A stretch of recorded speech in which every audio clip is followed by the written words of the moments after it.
Metro রেলে চলাচলের জন্য যে পাস বা কার্ডের ব্যবহার করা হয় তার সংকট মেটাতে পারছে না কর্তৃপক্ষ। বিশেষ করে র্যাপিড পাস বা স্থায়ী কার্ডের সংকট চলছে। ফলে কেনার ইচ্ছা থাকা সত্ত্বেও স্থায়ী কার্ড না পেয়ে ঘন্টার পর ঘন্টা লাইনে দাঁড়িয়ে একক যাত্রার পাস কিনে যাতায়াত করতে হচ্ছে যাত্রীদের। এতে ভোগান্তি থেকেই যাচ্ছে। এটা তো হ্যাসেল হয়, দীর্ঘ সময় লাইনে দাঁড়িয়ে থাকার ক্ষেত্রে। হ্যাঁ, একটু হ্যাসেল, মানে টাইমের একটা সমস্যা আছে, আবার লাইনেও অনেকক্ষণ দাঁড়িয়ে থাকতে হয়। মেট্রো রেল সূত্র বলছে, বর্তমানে প্রতিদিন 4 লাখেরও বেশি যাত্রী নিয়ে যাতায়াত করে মেট্রো রেল, যাদের 60% র্যাপিড ও এমআরটি পাস ব্যবহার করেন। বাকি 40% যাত্রী ব্যবহার করেন একক যাত্রার কার্ড। মেট্রো রেল কর্তৃপক্ষের কাছে বিক্রি করার মতো র্যাপিড ও এমআরটি পাস আছে খুব সামান্য। মেট্রো রেল সূত্রে জানা গেছে, দৈনিক 1 থেকে 1,500 স্থায়ী কার্ডের চাহিদা রয়েছে।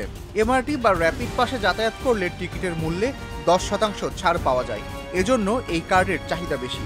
এছাড়া র্যাপিড বা এমআরটি পাশে ভ্রমণে ঝক্কিও কম।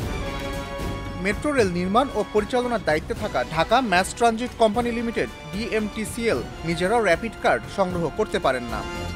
শুরুতে ডিএমটিসিএল প্রকল্পের আওতায় জাপানের নিপ্পন সিগন্যাল কোম্পানি থেকে 3,13,000 একক যাত্রার এবং 7,28,000 এমআরটি পাস কেনেন। 2024 সালের অক্টোবরের মধ্যে সেগুলো বিক্রি হয়ে যায়। এরপর ডিএমটিসিএল আর এমআরটি পাস কিনতে পারেননি। এমআরটি পাস দিয়ে শুধু মেট্রো রেলে চলাচল করা যায়, তবে কথা ছিল র্যাপিড পাস দিয়ে ঢাকার সব পরিবহনে যাতায়াত করা যাবে। র্যাপিড পাস সংগ্রহের দায়িত্ব আবার আরেক সরকারি সংস্থা ঢাকা পরিবহন সমন্বয় কর্তৃপক্ষ ডিটিসিএ এর। এই সংস্থার সক্ষমতা নিয়েও প্রশ্ন রয়েছে। ডিএমটিসিএল ও ডিটিসিএ দুটি সড়ক পরিবহন মন্ত্রণালয়ের অধীনে। ডিটিসিএ সূত্র জানায়, চলতি বছরের জানুয়ারি মাসে প্রাইম পাওয়ার সলিউশন নামে একটি প্রতিষ্ঠানকে 2.5 লাখ র্যাপিড পাস সরবরাহের দায়িত্ব দেয় ডিটিসিএ। তারা ইন্দোনেশিয়া থেকে কার্ড আমদানি করে ডিটিসিএ-কে দেয়। মে মাসের মধ্যে সব কার্ড সরবরাহের কথা থাকলেও এখন পর্যন্ত মেট্রো রেল কর্তৃপক্ষ 1,18,000 র্যাপিড পাস পেয়েছে। ফলে 3-4 মাস ধরে চাহিদা মতো র্যাপিড পাস পাচ্ছেন না যাত্রীরা। ডিটিসি-এর কার্ড কেনার দায়িত্বে আছেন সংস্থাটির অতিরিক্ত নির্বাহী পরিচালক মোতাসিম বিল্লাহ। এই বিষয়ে জানতে চাইলে গণমাধ্যমের সঙ্গে তার কথা বলার এখতিয়ার নেই বলে জানিয়েছেন তিনি।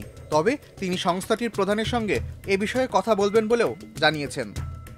ডিটিসি-এর নির্বাহী পরিচালক নীলিমা আক্তারের সঙ্গে মুঠোফোনে যোগাযোগ স্থাপন করা সম্ভব হয়নি।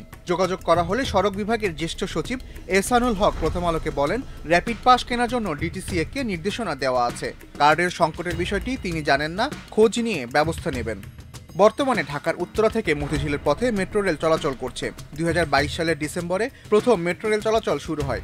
বাসের চেয়ে খরচ বেশি হলেও আরামদায়ক যাতায়াতের জন্য মেট্রো রেল জনপ্রিয় হয়েছে।